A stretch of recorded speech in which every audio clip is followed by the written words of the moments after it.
महाराष्ट्र की बात करें तो मुंबई को संघाई बनाने का ख्वाब महानगर पालिका और सरकार सोच रही है। हम आपको एक ऐसी खबर सुनाएंगे कि आप सुनते ही सोच में बैठ जाएंगे। आप सभी ने नालों के ऊपर झोपड़े और बिल्डिंग बनते तो सुना होगा, लेकिन जूतारा कॉम्प्लेक्स के बिल्डर ने तो इन सभी से हट के सोचकर 18 फुट के नाले को 4 फुट का बना दिया और बाकी की जमीन हड़प कर उस पर शोरूम बनाया।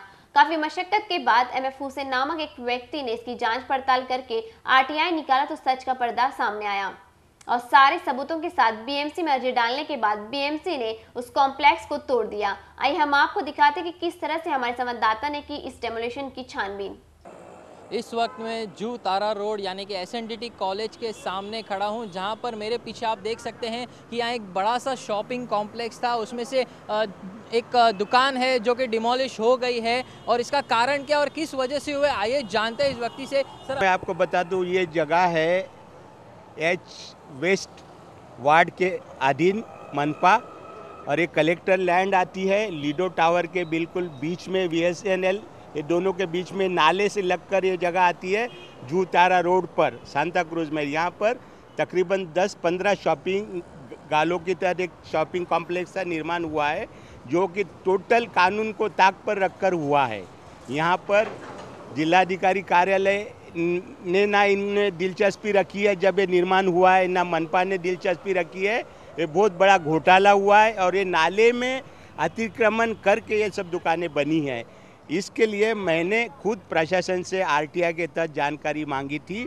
मेरी अर्जी थी 12/10/2011 को माननीय उप जिलाधिकारी और मनपा उपायुक्त के लिए, तो इन्होंने मुझे इसकी मालूमात 12/12/2011 को दी और ये गालों के बारे में मुझे इन्होंने कहा कि ये 13 गाले धारकों की मालूमात इनमें से इन्होंने दी, जिसमें से 2 इन्होंने कहा है हमने तोड़े हैं और बाकी 15 गाले धारक कोंकण आयुक्त कार्यालय मुंबई में अपील में गए हुए हैं, जिनकी न्यायालयीन प्रक्रिया के तहत हम इनके ऊपर कोई का एक्शन नहीं ले सकते।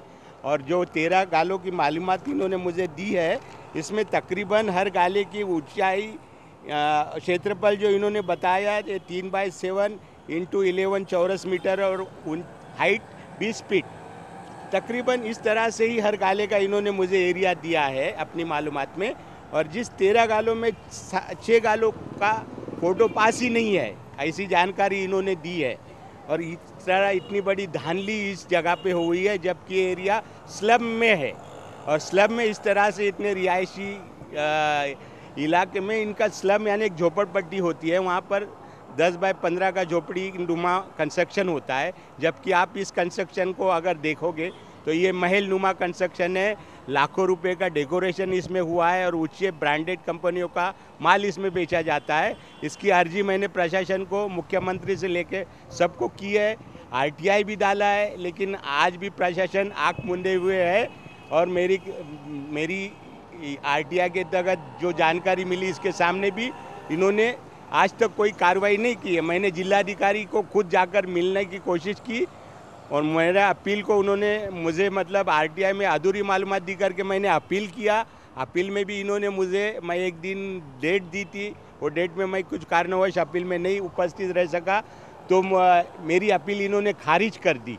फिर अगेन मैं इनको दूसरा अपील डाला हूँ अतिक्रमण निष्कासन के जिलाधिकारी को। अभी वो प्रक्रिया मेरी चल रही है। 10-15 दुकानें हैं, टोटल 20 दुकान, तो ये सभी गैर कानूनी है हमारी नज़रों में और प्रशासन के भी नज़रों में। लेकिन प्रशासन कानून का सहारा लेकर न्यायालय प्रक्रिया का कारण बताकर अनदेखी कर रही है और ये टोटली बहुत बड़ा स्कैम हुआ है। और मेन बोले तो यहाँ ये दोनों नालों के बीच में ये जगह है और यहाँ पर नाले की बैक साइड से मुड़कर ये नाला लीडो की तरफ जाता है। तो इस नाले में मिट्टी की भरनी हुई है बड़े पैमाने पे। इस नाले में कम से कम ये नाला, ऐसे यहाँ के रिहाइश लोगों का कहना है कि 15 से 20 फीट की इस नाले की पहली ओरिजिनल पोजीशन थी, जो ये आज भी हमको दोनों साइड से नाले की दिखाई देती है। लेकिन जब ये नाला बैक साइड से टर्न हुआ है तो इसमें पीछे से मिट्टी से इसे पाटा गया है, 10 से 12 फीट भरनी से पाटा गया है और वो जगह इन्होंने अपने दुकान में अतिक्रमित करके अपनी दुकानें लंबी चौड़ी बनाई है। अगर हम डेमोलिशन के जड़ तक जाए, यानी कि जड़ का कारण यहाँ पर आपको साफ दिखाई दे रहा है कि वहाँ पर जो नाला है, ये आप जो नाला देख रहे हैं लगभग ये करीबन 18 फुट का है। और अगर आप दूर से, अगर मैं कैमरामैन को जूम करने की दरख्वास्त करूँगा, अगर वो जूम करके देखा जाए तो वो है जो कि नाले जैसा बनाया है, लेकिन हालांकि वो नाला होना चाहिए 18 फीट का, लेकिन वो 18 फीट से होकर 4 फीट का होकर रह गया है। और बीएमसी में कंप्लेंट जाने के बाद वहाँ पर बीएमसी ने कार्रवाई भी की थी और उसे तोड़ा भी था, लेकिन बिल्डर की दबंगाई की वजह से वहाँ पर बिल्डर ने वापस वहाँ पर पत्थर लगाकर उसे फिर से रिबिल्ड कर दिया है, जैसे कि आप देख सकते हैं। हालांकि ये डेमोलिशन का कार्य अभी शुरू हुआ ही है। ऐसी एक कॉम्प्लेक्स टूटी, ऐसे कतार में कई कॉम्प्लेक्स हैं जो कि नाले के ऊपर बनी है और साथ ही साथ ये सारी इल्लीगल कॉम्प्लेक्स दुकानें हैं जो कि बीएमसी नज़रअंदाज कर रही है। अभी देखना यह है कि इन स्लम एरियाज़ को क्या बीएमसी अपना न्याय देती है कि नहीं। कैमरामैन तुषार के साथ मैं प्रणव शाह, तहलका 24 न्यूज़, मुंबई।